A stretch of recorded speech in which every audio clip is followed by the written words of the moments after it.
নমস্কার বন্ধুরা, আজকে তোমাকে দেখাবো তোমাদেরকে সজনা ডাঁটা দিয়ে আলু দিয়ে আর সর্ষে বাটা দিয়ে কীভাবে ঝাল ঝাল তরকারি করা যায়।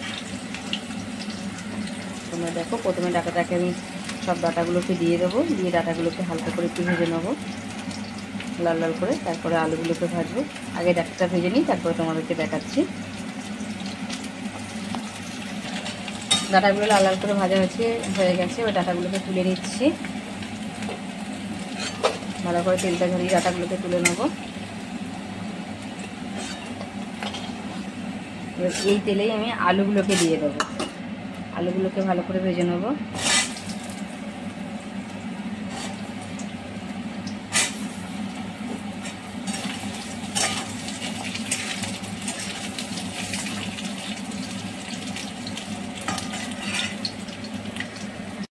আলুগুলো আমার ভাজা হয়ে গেছে, আলুগুলোকে আমি ভালো করে ভেজে নিয়েছি। তোমরা পারলে আরও ভাজবে, বা যেমন ভাজো তোমরা তোমাদের পছন্দ মতন ভেজে নেবে। আলুগুলোকে আমি তুলে নেব।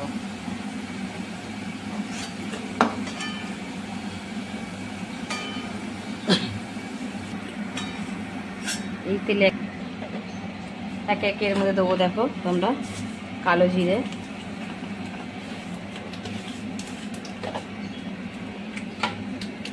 তারপর চেরা কাঁচা লঙ্কা আগে ছিঁড়ে রেখেছিলাম। তোমরা যেমন ঝাল খাবে তোমাদের পরিমাণ মতন ঝাল দেবে।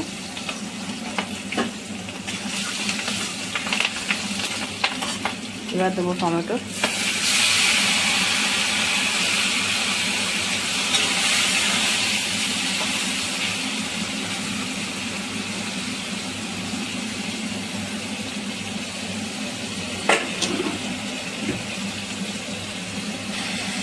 টমেটোটা যাতে নরম হয় তার জন্য দেবো পরিমাণ মতো নুনও দেবো, টমেটোটা তাতে নরম হয়ে যাবে।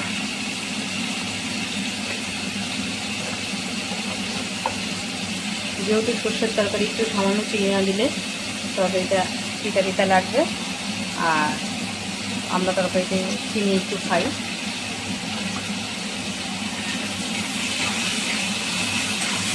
দেখো, প্রথমে দিয়েছিলাম কালো জিরে, চেরা কাঁচা লঙ্কা, তারপরে দিলাম টমেটো। টমেটোটা নরম হওয়ার জন্য দিলাম একটু নুন। নুনটা দেওয়ার পরে, যেহেতু আমরা তরকারিতে মিষ্টি খাই আর সর্ষের তরকারি, সেই কারণে তাতে একটু চিনি দিলাম। টমেটোটা ভালো করে নরম হয়ে গেলে এবার একটু চেপে হলুদ গুঁড়ো,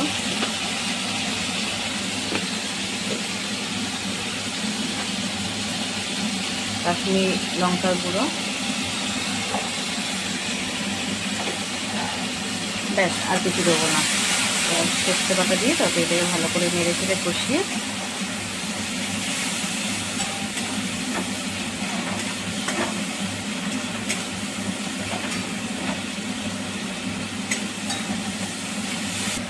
টমেটোটা নরম হয়ে গেছে। এবার আমি আলু আর ডাঁটাটা এর মধ্যে দিয়ে দেবো।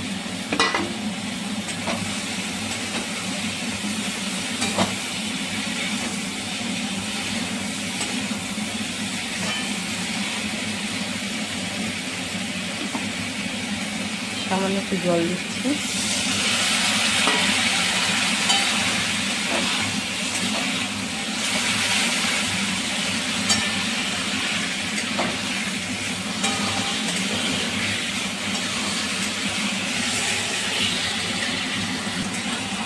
দেখো, আমার আলু আর ডাঁটাটা নরম হয়ে গেছে, তোমাদেরকে দেখাই।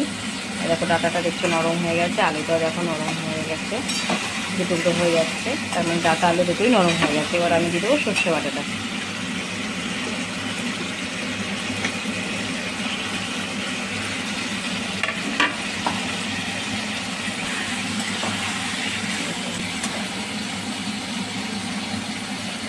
গেছে, এবার আমি তরকারিটা ঢালছি, তারপর তোমাদেরকে দেখাচ্ছি।